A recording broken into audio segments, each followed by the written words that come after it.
ప్రతి సన్నాసి సగం నాలెడ్జ్ గాడు మాట్లాడే కొత్త మాటలు వినండి. ఫాలోవర్స్ లేకపోతే బయట వ్యక్తులకి అందరికీ కూడా జై శ్రీరామ్.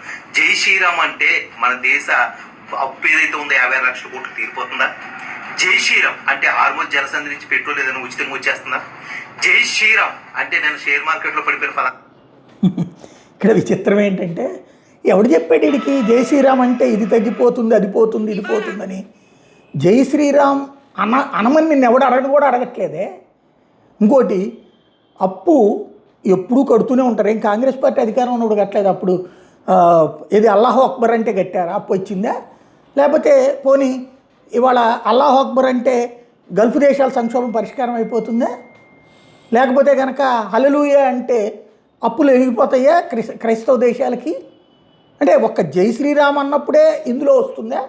లేకపోతే హల్లెలూయా అనగానే ఇప్పుడు హార్ముజ్ జలసంధిని తెరిచేస్తాడా ఇరానోడు? లేదా అల్లాహ్ అక్బర్ అంటే ఇరాన్ మీద పడ్డ బాంబుల దాడులు ఆగిపోతాయా? మరి మాట్లాడతాయి కూడా మాట్లాడచ్చు కదా. ఎవరి దేవుణ్ణి, నీ దేవుణ్ణి నువ్వు ప్రార్థించుకోరా. నీకు దేవుడే నచ్చలేదు, వదిలేసి దానికెందుకు ఇట్లాంటి మాటలు, ఇట్లాంటిది రెచ్చగొట్టే మాటలు మాట్లాడడం? సమాధానం చెప్తే కనుక హిందువులు దోషులు. అరే, ప్రపంచంలో ఉగ్రవాదం జరిగేటటువంటి అన్నీ కూడా ఇస్లామిక్ దేశాల్లోనే. ఇస్లామిక్ రెబల్స్ అందరూ ముస్లింలుగా, అది కూడా గుర్తుపెట్టుకోవాల్సినటువంటి అంశం. అదే సందర్భంలో ఆ ఉగ్రవాదాన్ని ప్రోత్సహిస్తున్నది క్రైస్తవ దేశాలు, అమెరికా లాంటి యూరప్ దేశాలు. అక్కడది తెలుసుకుని మాట్లాడాలి. ఇంకోటి, అప్పు లేని దేశమే ఉంది, అప్పు తీర్చుకోక తప్పని పరిస్థితే ఉంది. 12 లక్షల కోట్ల బడ్జెట్ 55 లక్షల కోట్లకి చేరిందే. అలాగే ఈ రోజున దేశంలో 80 లక్షల మందికి అన్నం దొరుకుతుంది, బియ్యం ఫ్రీగా దొరుకుతున్నాయి.